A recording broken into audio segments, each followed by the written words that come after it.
विद्यार्थी मित्रांनो, आपले शरीर जे आहे ते म्हणजे सर्वच सजीवांचे शरीर हे पेशी या सूक्ष्म घटकांनी बनलेले आहे. या पेशींची संख्या प्रत्येक सजीवांमध्ये निरनिराळी असते. सर्व सजीवांचं शरीर पेशीमय रचनेने बनलेले असते. सर्व सजीवांचा रचनात्मक, कार्यात्मक आणि मूलभूत घटक म्हणजेच पेशी होय. ज्याप्रमाणे अनेक अक्षरं मिळून शब्द बनतो, अनेक शब्द मिळून वाक्य तयार होतं, अनेक वाक्य मिळून परिच्छेद तयार होतो, अनेक परिच्छेद मिळून एखादा पाठ तयार होतो, एखादा धडा तयार होतो आणि असे अनेक धडे मिळून पुस्तक तयार होतं. त्याच पद्धतीने पेशी, नंतर ऊती, इंद्रिय संस्था, शरीर आणि मग सजीव म्हणजेच हे जे छोटे छोटे घटक आहेत, मग ते वाढत जाऊन आणि मग आपल्या शरीराची रचना तयार होत असते प्रत्येक सजीवांची. तर ह्या तक्त्यांमधून आपल्याला संघटनात्मक रचना ही दिलेली पाहायला मिळते. आता पेशी जे संशोधन आहे ते किंवा पेशींचे मोजमाप असेल तर याविषयी आपण माहिती घेणार आहोत. तर सजीवांमध्ये हे काय असतं? प्रथमतः पेशी, नंतर आपण पाहिलं की ऊती, मग इंद्रिय संस्था, मग शरीर, मग सजीव. मग सर्व सजीवांची रचना आणि कार्य ही त्या पेशींच्या पातळीवर होत असतात. म्हणजे तुमच्या याच्यामध्ये पेशी कोणत्या प्रकारे किती प्रमाणात आहेत त्याच्यावर तुमच्या शरीराची कार्यक्रमण क्षमता असते. मग आता पेशींचं संशोधन कोणी केलं? तर इसवी सन 1665 मध्ये रॉबर्ट हुक या शास्त्रज्ञांनी पेशींचा शोध लावलाय आणि 1838 साली M.J. श्लायडेन व थिओडोर श्वान या 2 शास्त्रज्ञांनी पेशींच्या रचनेविषयी तो सिद्धांत मांडलेला आहे. आता पेशींचं मोजमाप व निरीक्षण कसं केलं जातं? तर 1673 साली अँटोन ल्युवेहॉक यांनी सूक्ष्मदर्शक बनवला आणि यात त्यांनी जीवाणू, आदिजीव यांच्या जिवंत पेशींचे सर्वप्रथम निरीक्षण केले. पेशींच्या आकारमानाचे जे मोजमाप आहे ते मायक्रोमीटर आणि नॅनोमीटर या एककांचा वापर करून केले जाते. म्हणजे अतिशय सूक्ष्म असे हे जीवाणू असतात, आदिजीव असतात आणि ते आपल्याला उघड्या डोळ्यांनी कधीही दिसणार नाही. तर ते त्या प्रत्येक पेशी बघण्यासाठी किंवा सूक्ष्म अशा जीवाणूंना बघण्यासाठी सूक्ष्मदर्शक यंत्राचा वापर केला जातो. तर पेशींचे सर्वप्रथम त्या ठिकाणी अँटोन ल्युवेनॉक यांनी सूक्ष्मदर्शक बनवून त्याच्यामध्ये सर्वप्रथम निरीक्षण केलं. मग ते नॅनोमीटर आणि मायक्रोमीटरमध्ये त्याचं मोजमाप केलं जातं, म्हणजे पेशींच्या आकाराचं. त्याचं माप हे 1 सेंटीमीटर बरोबर 10 मिलीमीटर असतं, 1 मिलीमीटर बरोबर 1000 मायक्रोमीटर असतं आणि 1 मायक्रोमीटर बरोबर 1000 नॅनोमीटर असं त्याचं ते एकक आहे. आता पुढे जो आहे तो म्हणजे पेशींचा आकार. एक साधं उदाहरण मी आपणास देईन की कांद्याची जर आपण फोड केली आणि तो खोलगट भाग असतो फोड काढल्यानंतर आणि तो पापुद्रा असतो, पाहिला असेल तर तो पापुद्रा जर आपण चिमट्याने हळूच उचलायचा आणि काचपट्टीवर ठेवायचा, त्यावर पाण्याचा थेंब टाकायचा, पण त्या पापुद्र्याला घडी पडणार नाही याची काळजी घ्यायची. म्हणजे तो एकदम ताठ ठेवायचा. त्यावर आयोडीनचा किंवा इओसिनचा 1 थेंब टाकायचा. पापुद्र्यावर आच्छादन काच ठेवायला लागते आणि मग जर निरीक्षण केलं तर त्या भागात आपल्याला पेशींची जी रचना असते ती दिसून येते. म्हणजे कांद्याच्या ज्या पेशी असतात त्या सूक्ष्मदर्शकाखालून आपल्याला दिसू शकतात. म्हणजे याच पद्धतीने आपण विविध वनस्पतींच्या पेशींचे आपण जसं काही पाने असतील, साल असेल, मुलाग्रे असतील, यांचंही निरीक्षण आपण करू शकतो. पेशींचा आकार पाहूया आपण. इथं विविध प्रकारच्या पेशींचे आकार तुम्हाला दिसत असतील. सजीवांच्या पेशी विविध आकारांच्या असतात. त्यांचा आकार त्यांच्या कार्यानुसार असतो. म्हणजे त्यांचं काम नेमकं काय आहे आपल्या शरीरामध्ये, त्यानुसार त्यांचा आकार ठरत असतो. मग कधी त्यांचा आकार गोलाकार असतो, दंडाकार असतो, स्तंभाकार असतो, सर्पिला आकार असतो, अंडाकृती असतो, आयताकृती असतो. अशा विविध आकारांच्या पेशी आपल्या शरीरामध्ये उपलब्ध असतात. म्हणजे विविध प्रकारचे विविध आकार तुम्हाला पेशीमध्ये दिसत असतील. मग सजीवांच्या जीवनक्रिया घडून येण्यासाठी पेशींमध्ये विविध घटक अस्तित्वात असतात. मग या घटकांनाच पेशी अंगके म्हटले जातं. आता हा जो पुढचा जो भाग आहे तो म्हणजे पेशीतील घटक.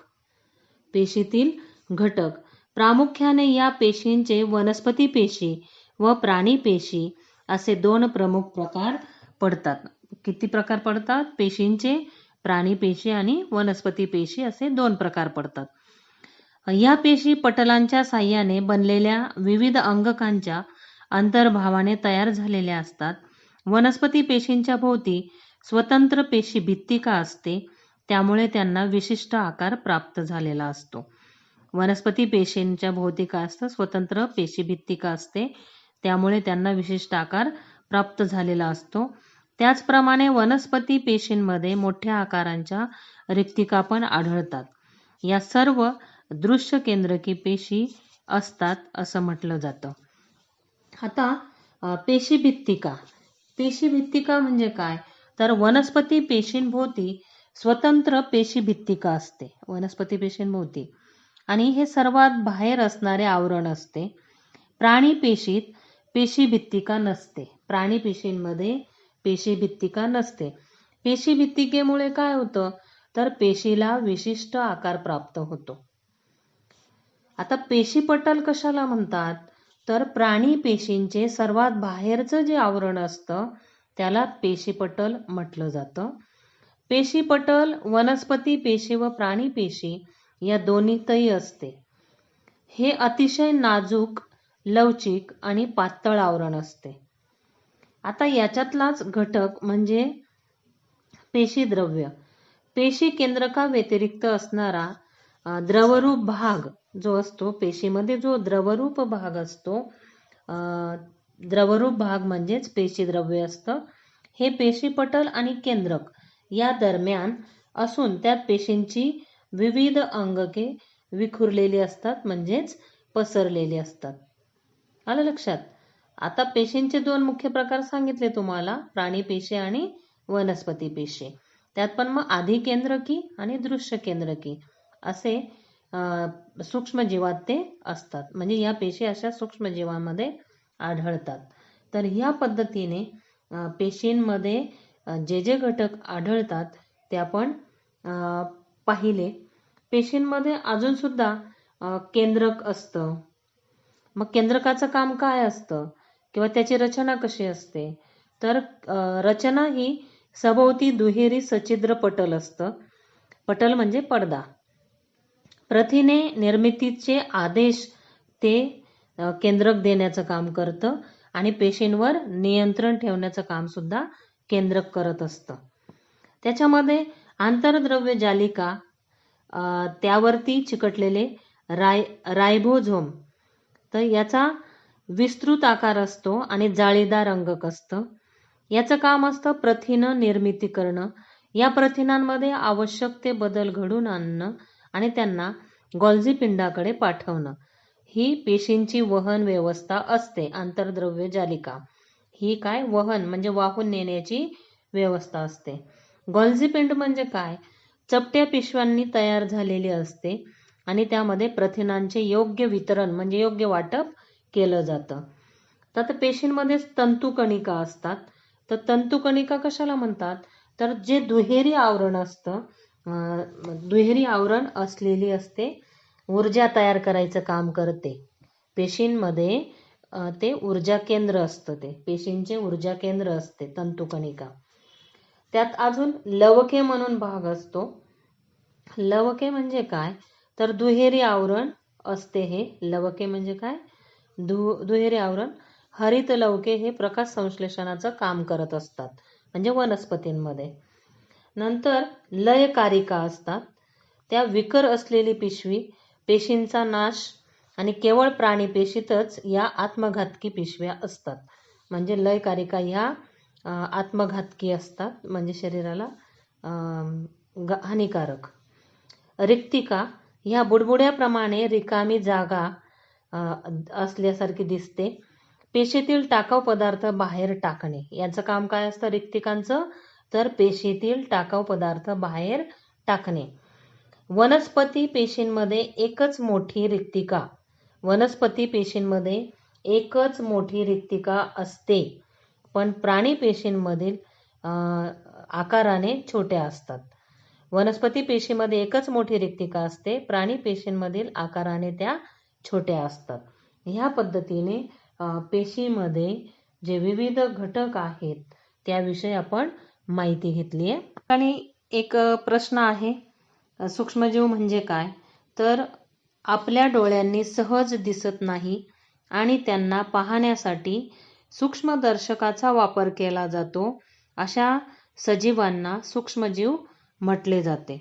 त्याच्यानंतर त्याच्या पुढे जो प्रश्न आहे की अमिबा, पॅरामेशियम, युग्लिना, गोगलगाय, हत्ती, कबूतर, जंत यांचे आकारानुसार 2 गटात वर्गीकरण करा. आता अमिबा किंवा पॅरामेशियम आणि युग्लिना हे सूक्ष्मजीव आणि एकपेशीय आदिजीव आहेत. एकच पेशी असते त्यांच्यामध्ये, ते एकपेशीय आहेत. गोगलगाय, हत्ती, कबूतर आणि जंत हे बहुपेशीय आहेत, म्हणजे सहज दिसू शकणारे सहज सजीव प्राणी आहेत. म्हणजे बाकीचे जे आहेत अमिबा, पॅरामेशियम वगैरे ते एकपेशीय आहेत आणि बाकीचे जे आहेत ते म्हणजे बहुपेशीय. आता हे सूक्ष्मजीव कोणत्या ठिकाणी आढळतात, तर आपल्या सभोवताली हवा, पाणी, जमीन, अन्नपदार्थ, सांडपाणी, कचरा यांबरोबर वनस्पती, प्राणी व मानवी शरीरामध्ये सूक्ष्मजीवांचे अस्तित्व असते. म्हणजे हे सूक्ष्मजीव कुठे कुठे आढळतात ते आपण पाहिलं. यापैकी काही सूक्ष्मजीव हे एकटे राहतात, म्हणजे अमिबा असेल किंवा पॅरामेशियम असेल तर हे एकटे राहतात, तर काही बहुसंख्येने वसाहती करून राहतात. हे जे सूक्ष्मजीव असतात हे काही एकटे राहतात तर काही गट करून राहतात. काही सूक्ष्मजीव हे मृत वनस्पती, प्राणी यांच्या अवशेषांवर जगतात. काही सूक्ष्मजीव असे असतात तर ते मेलेल्या प्राण्यांच्या किंवा मृत वनस्पतींच्या अंगावर किंवा अवशेषांवर ते जगत असतात. आता यांचं मोजमाप कसं केलं जातो, सूक्ष्मजीवांचं निरीक्षण आणि मोजमाप, तर सूक्ष्मजीव 100 मायक्रोमीटरपेक्षा लहान असल्यामुळे केवळ संयुक्त सूक्ष्मदर्शी खालीच ते दिसू शकतात. ते केवळ उघड्या डोळ्यांनी दिसत नाहीत.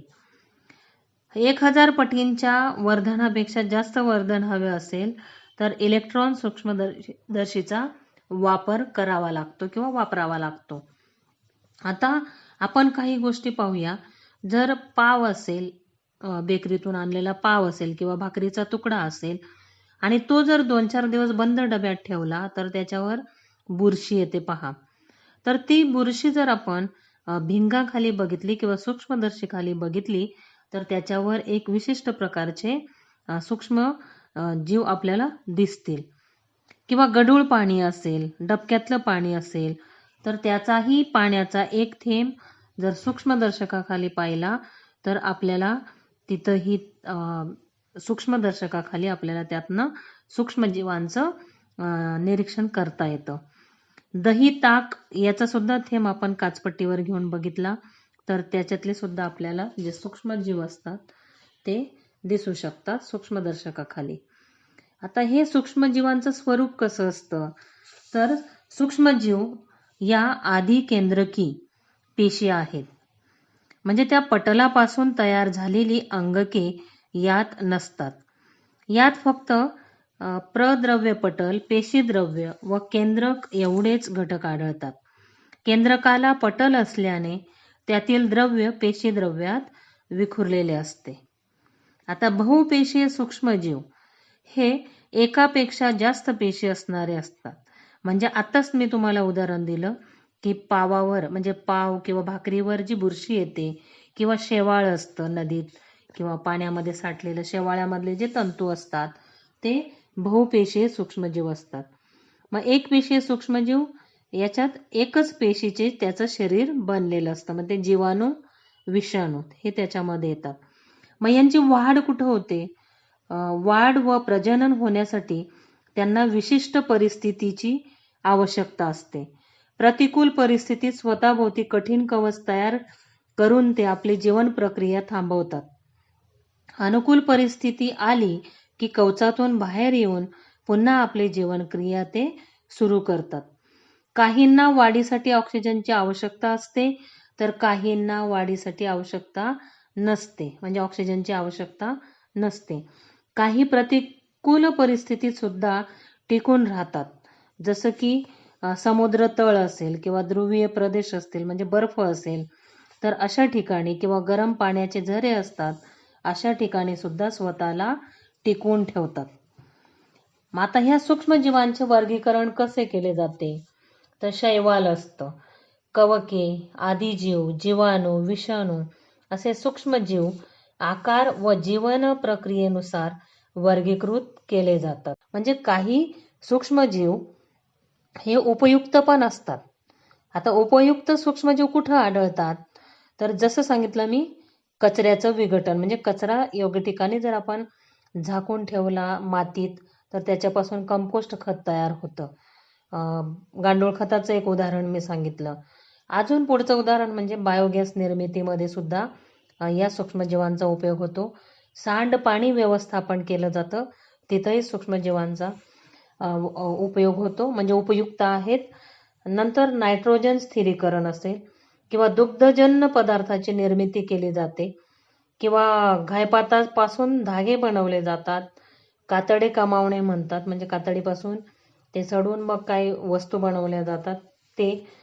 पदार्थाचे अपघटन असते.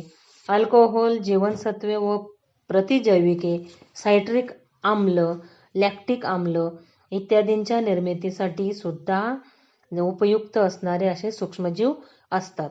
आपल्या पुस्तकामध्ये किण्वन प्रक्रिया दिलेली आहे. किण्वन प्रक्रिया कशाला म्हणतात ते आपण पाहूया. किण्वन प्रक्रिया सूक्ष्मजीवांच्या क्रियेमुळे काही कार्बनी पदार्थाचे दुसऱ्या कार्बनी पदार्थात रूपांतर होण्याच्या रासायनिक क्रियेला किण्वन किंवा आंबवणे किंवा कुजवणे असे म्हटले जाते. किण्वन म्हणजे काय? आंबवणे, कुजवणे म्हणजे कुजणे, आंबणे याला म्हणतात किण्वन. या क्रियेत उष्णता निर्माण होऊन कार्बन डायऑक्साईड व इतर वायू तयार होतात. हे वायू पदार्थाचे आकारमान वाढवतात. उदाहरणार्थ आपण पावाचं पीठ असेल किंवा इडली याचं पीठ फुगतं बघा. आपण जर रात्री इडलीचं पीठ वाटून ठेवलं तर ते फुगलं जातं, म्हणजे ही झाली किण्वन प्रक्रिया. पावाचं पीठ असेल किंवा इडलीचं पीठ हे किण्वन प्रक्रियेमध्ये मोडतं, कारण हे वायू बाहेर पडताना पदार्थ काय होतात? फसफसतात. दुधाचे दही बनवणे, फळे व धान्य यापासून अल्कोहोल तयार करणे, पिठापासून पाव बनवणे, ॲसिटिक आम्ल, सायट्रिक आम्ल, लॅक्टिक आम्ल, जीवनसत्वे यांच्या निर्मितीमध्ये किण्वन प्रक्रियेचा उपयोग केला जातो. रोगप्रतिकारक क्षमता वाढवणारी लस प्रयोगशाळेत सूक्ष्मजीवांच्या मदतीनेच तयार करतात. अशा रोगाची लस अगोदरच टोचलेली असते तर आपल्या शरीराची रोगप्रतिकारक क्षमता वाढते व त्यामुळे तो रोग होण्याची शक्यता खूपच कमी होते. म्हणजे ह्या सूक्ष्मजीवांचा वापर करून किंवा मदत घेऊन रोगप्रतिकारक क्षमता वाढवणारी लस प्रयोगशाळेमध्ये तयार केली जाते आणि एखादा रोग होऊ नये म्हणून त्याच्या आधी ती लस दिली जाते. म्हणजे असे उपयुक्त सुद्धा काही सूक्ष्मजीव असतात. म्हणजे हे जे पाहिले आपण हे सर्व उपयुक्त सूक्ष्मजीव असतात की जे बाकीच्या सजीवांना उपयोगी पडतात. त्याच्यानंतर जे उपद्रवी सूक्ष्मजीव असतात त्याविषयी बघूया आपण. उपद्रवी सूक्ष्मजीव याच्यामुळे काय होऊ शकतं? अन्न विषबाधा. काही सूक्ष्मजीव त्यांची वाढ होत असताना अँटीरोटॅक्झिन्स हे विषारी पदार्थ अन्नात मिसळतात. या पदार्थांनी अन्न दूषित होते आणि दूषित अन्न सेवन केल्यास आपल्याला उलट्या व जुलाब होतात किंवा गंभीर विषबाधा सुद्धा होऊ शकते. शिळ्या ओलसर अन्नावर बुरशी येते. ही बुरशी पांढऱ्या चकतीसारख्या पापुद्र्याप्रमाणे किंवा काळ्या कणांप्रमाणे दिसते. उन्हाळ्याच्या दिवसात दूध, मासे हे पदार्थ नासतात, म्हणजे खराब होतात. उन्हाळ्यात काय होतं? बरेचसे पदार्थ खराब होतात. मग त्यासाठी काय करायचं? तर अन्नाची आपण काळजी घेतली पाहिजे. असे दूषित पदार्थ जर खाल्ले तर आपल्याला अनेक प्रकारचे पोटाचे विकार होऊ शकतात. त्याच्यानंतर अन्नपदार्थ दूषित झाला आहे हे कसं कळतं आपल्याला? तर त्या अन्नाला एक वेगळा वास येतो आणि त्याची चव सुद्धा बिघडलेली असते. त्याच्यानंतर अन्नाची काळजी कशी घेणार? तर अन्न व पाणी आपलं हे सुरक्षितच असलं पाहिजे. अन्नाची काळजी म्हणजे जर अन्न उरलेलं असेल तर ते थंड ठिकाणी ठेवणं की जेणेकरून खराब होणार नाही. गरम ठिकाणी असेल तर ते लवकर खराब होतं. रोगकारक सूक्ष्मजीव. आता रोगकारक सूक्ष्मजीव आपण कोणकोणते पाहिले? तर उपयुक्त असणारे किंवा विषबाधा निर्माण करणारे सुद्धा सूक्ष्मजीव असतात आणि रोगकारक सुद्धा सूक्ष्मजीव असतात.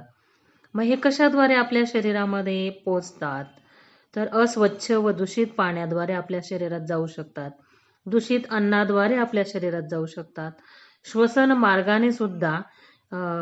मार्गाचे सुद्धा रोग झालेल्या व्यक्तीच्या खोकण्यातून किंवा शिंकण्यातून सुद्धा दुसऱ्याच्या शरीरात ते जंतू जाऊ शकतात. म्हणून शिंकताना किंवा खोकताना तोंडावर रुमाल धरावा असं सांगितलं जातं आणि ते केलंच पाहिजे. आणि डासांच्या दंशातून सुद्धा आपल्याला थंडी, ताप होऊ शकतो. असे विविध दूषित माध्यमं आहेत की त्यातनं आपल्याला रोगकारक सूक्ष्मजीव हे आपल्या शरीरामध्ये शिरू शकतात.